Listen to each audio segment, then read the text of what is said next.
Di ya kane kadut. Drink this milk.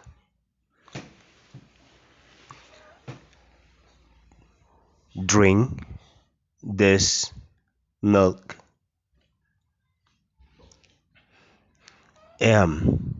Ngâm la.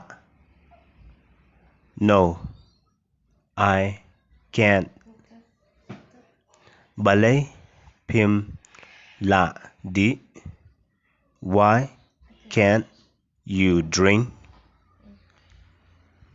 Namar kadang sma.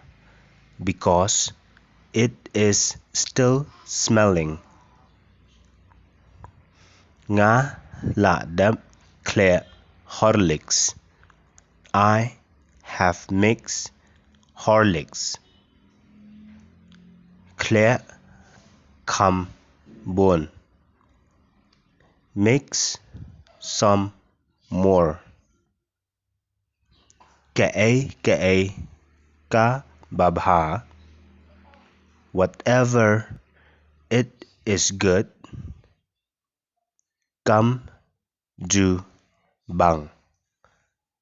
It is not tasty.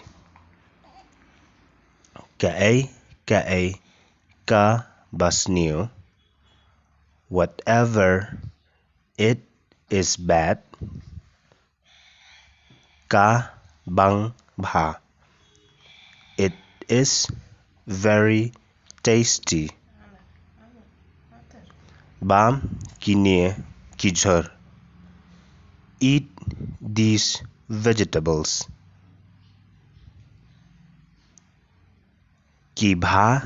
Naka bynta.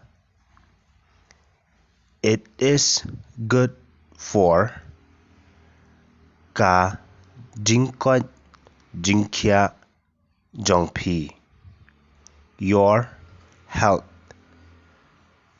Di kane ka umshit. Drink this soup. Ka dang khluit palat. It is very hot. Di kham bon. Drink some more. Drink some more.